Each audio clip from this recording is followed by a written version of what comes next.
Good evening, UC Bearcat fans. It's James Ernest and Mark Fightmaster of UC Bearcats on the prowl. We are excited to talk up some Bearcats football. Mark, what Yeah. have those Bearcats been up to? Well, James, the Bearcats stunned both you and me. I think we both figured that they were going to lose on Saturday. And maybe not a bad loss, maybe 10, 14 points, but they ended up winning 37-34 on a last second touchdown. And quite honestly, the game shouldn't have been that close. They had four touchdowns called back by penalty, and three of them ended up being field goals. So that's 9 points instead of 21. So no, it was actually a very good win for the Bearcats, and something that we have been greatly missing during the Scott Satterfield era, right? Like a signature win. And yeah, I know the Kansas was 3-1 going into the game, but it was at Kansas. You're playing a tough opponent on the road who you haven't beaten, you've struggled to beat, and they did. They ended up winning the game somehow, some way, right? I mean, Kansas scored 34, so the defense wasn't doing great, but I mean, especially what they scored a 75-yard touchdown or 93-yard touchdown on the first play from scrimmage for Kansas, and then the same dude had a 75-yard touchdown first play of the third quarter. So, um, but they won. So, Exactly. I agree with you. I mean, that makes it a statement win, not just for the fact that they, went somewhere and beat them, but the fact is that they needed resilience. I mean, like you were saying, at any point, after those big touchdowns, they could have just, mhm. heck, it's not our day. Or, Yeah. after losing the field or the touchdowns and having to settle for field goals, Hmm. it's not our day. But they didn't do that, which is phenomenal because Yeah. I'm not gonna lie to you. That was kind of what I expected from them was just to go, it's not our day. We'll try it next week. No, that's what they've done. Yeah, I don't think it's unreasonable for us to assume that because that is what they've done. They've tucked their tail and run, or hid when they have faced adversity. But this time, they actually rose up to the occasion and ended up powering in for a win at the end. I mean, it was a good game.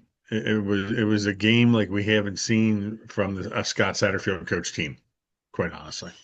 definitely. I mean, for them to take the ball down the field like that, Walker getting his second touchdown of the day. I mean, yeah, that's what we want to see more of is a strong running game, and it seems like they're trying to implement it. It does. It does. And we talked about this in the season preview, and I think we talked about it after last week. Maybe we're seeing Tawi Walker become the featured back and Evan Pryor becoming that change of pace back, Yep. which, boy, did he not. Did he do that? I mean, 6 carries, 90 yards, 15-yard average for Evan Yeah, Pryor. I mean, it come will take on. that That's average. that's what you need. And that's what, when he transferred from Ohio State, that's what he did at Ohio State. That's what I figured he could do here. He finally was able to last game. So yeah, he was the leading rusher, but he had a couple long runs. So, but Exactly.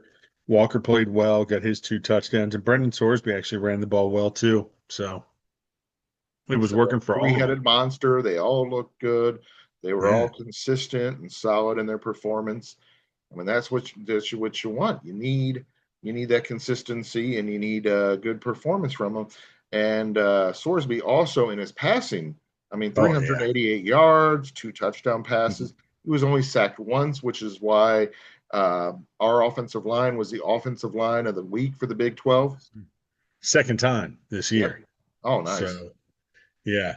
Was the Um, other time that I think it was Northwestern. No, I think it was the Bowling Green game, Oh, actually. okay. Well, then, I think then it was that the one they Bowling Green deserve. game. Yes, yeah, yeah. I was Yeah, gonna, yeah, I was yeah, gonna say if it was the Northwestern whatever, yeah. like no, that the awards from that game do not count. Right, right. Yeah, I think it was the Bowling Green game. Now that would be something. Yes. But you bring up a great point. He was sacked for the first time this year, this game. Oh wow. And it was the second quarter, third quarter. I was listening to it because I was at my son's soccer game and it was on TNT and I didn't feel like trying to find it.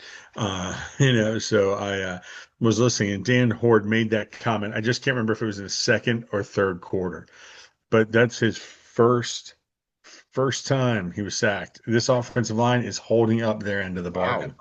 Yeah, I'd say So so. I mean, gosh. Yeah, that yeah, that's phenomenal. Yeah, I mean, Like if you would have told us it would be 4 games into it before they'd be giving up a sack, yeah, I think we would sign up all day long for that. Yeah, yeah, definitely. Definitely. Yeah, it's a good thing. And you know what? I mean, this is probably, I mean, he may have thrown for more yards against other people, but this may have been his best game as a passer for UC. I don't know that 388 is a career high with UC. I thought he threw for more one time last year, but I may be wrong. But, I mean, he was 29 of 43, and that's good. That's really good numbers against Kansas. And, his average was 9 yards. He wasn't trying to do too much. It was a good game for him. And he had a really great relationship with Cyrus Allen. I mean, him Yes. and Cyrus connected twice for a touchdown, uh, Hmm. 9 receptions on 14 attempts. I mean, Yep. that's phenomenal. Yeah, it really is. And he spread the ball around well. What kills me is how little they're using Joe Royer. Who He only had 2 catches for who's 24. Joe Royer? What? Exactly. Yeah, What last year's stud leading receiver all world guy is doing nothing. So that means what'll be nice is when they finally realize, hey, we still have him. yeah. And they start utilizing him again. I think it'll be a good thing. So no, but Do very, you very feel the little to defenses are complain about. maybe keying in on him, or I think they are. I also think there's a little bit of a schematic difference this year compared to last year. I think they are uh I mean, so I don't think they're getting him out into the same routes as they did last year. I think that he's a little bit like last year, if you remember, a lot of his touchdowns came on like 10 and 15 yard outs. right? And then he turned them upfield and got, touchdowns or on like the post slant moves Hmm. deep across the middle. I don't think they're sending him deep across the middle as much this year. I think they're sending him more shallow across the middle to try and let him run across after the catch, yards after the Exactly. catch. But Yep. I think he's getting a little too caught up in the traffic in the linebacker level. I would love to see them get him out a little deeper. But you know what? Again, this is minimal complaints, right? I mean, they won. They went to Kansas and won in a game that they would not have done that last year I agree. or the year You, before. yeah, you definitely seen some improvement under the third year to Satterfield. Yeah, Mhm. he's doing much better with his teams. Yes. Yeah, and I think, as we look toward next week, I think that's where we're going to see how much improvement he has made. Because we were talking before we came on about it being Iowa State, and they're probably going to lose. I mean, they're only 1.5 point underdogs. So, Wow. we'll see where that takes us. I mean, honestly, the matchup predictor, which of course was brutally wrong against Kansas, Yeah. has 48.5% chance for the Bearcats to come out with a win. But Dang. what we're going to need to see, they're going to really need to rein in Rocco Becht. Because everything runs through him on this Iowa State offense. Oh, I agree. I mean, he's one heck of a player. He's, their quarterback and one of their leading rushers. So Yeah. yeah, Yeah, I mean he's their got leading 5 receiver. touchdowns. Yeah, yeah, and their leading receiver has 216 yards. So and Becht has thrown for 1,100. So that shows you he really distributes it well. Hmm. He gets it out to the different people. So we'll see. We'll see how the Bearcats defense handles that. Now I don't know, but I know Corleone has been out. Do we expect him back for this game? Do you know? I haven't heard anything. Okay. We're hoping, but we don't know. Yeah. And that's because last week he went out for the coin toss. They said he was fully dressed but didn't have his helmet because they didn't want to give him his helmet so he wouldn't go out there and hurt himself. Yeah, So I'm hoping that they can get him back for this game because they're going to need the pass rush. They're also going to need him to stack the middle against the run.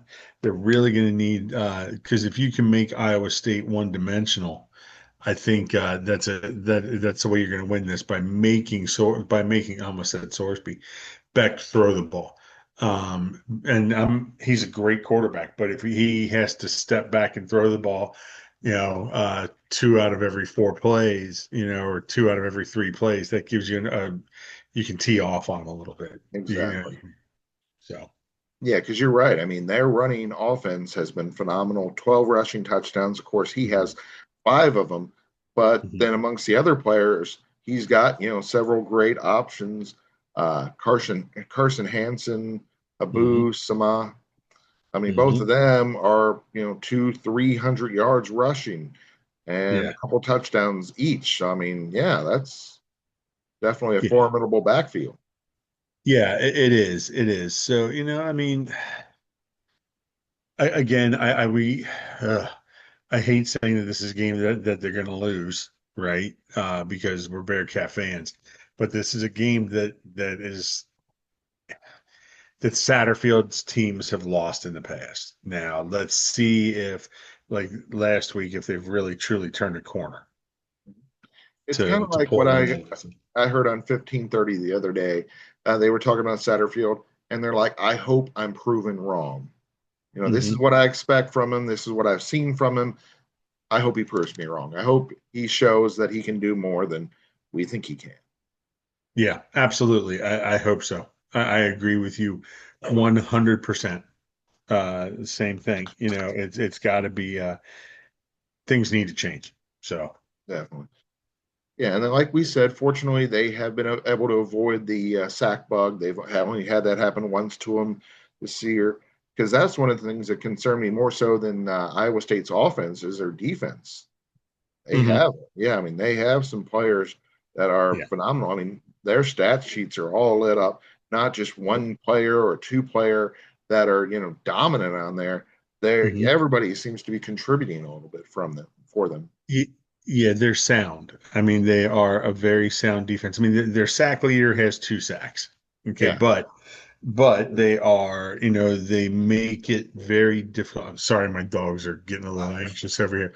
But it becomes difficult to know what's coming from the defense because they're so solid. They're so exactly. All the way through. well-rounded. Yeah, well Mhm. rounded, exactly. And like on not so much even the sacks, but the interceptions. They have six interceptions on the season. That's pretty strong and this early on. Yeah, they're gonna it's gonna take Sorsby being at his best. Now he has been playing very well. Hmm. I mean, yeah, Northwestern State, whatever. But this last game, his stats, the 388 yards, and it was a good game for him. So hopefully he can do the same thing.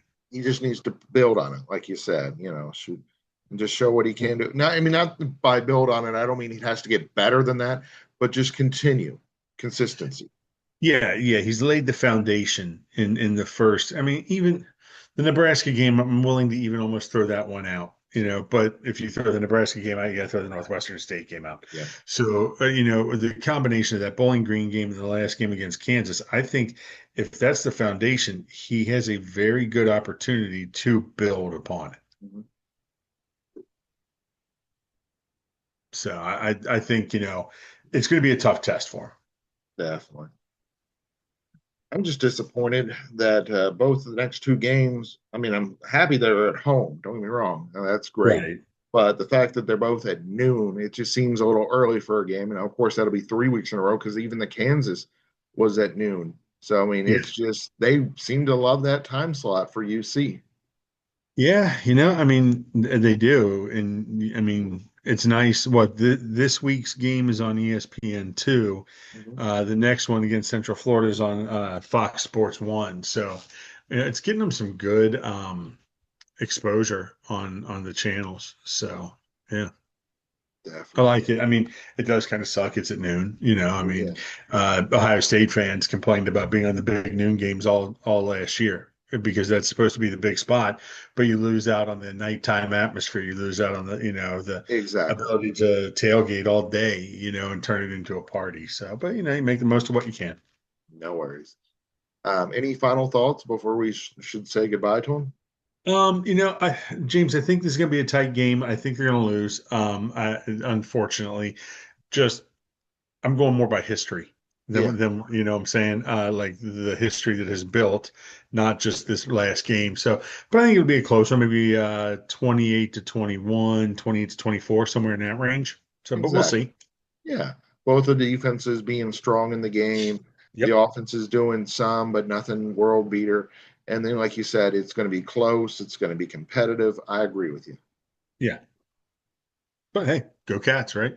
No Cats. For James Ernest and Mark Fightmaster, this is UC Bearcats on the Prowl signing off.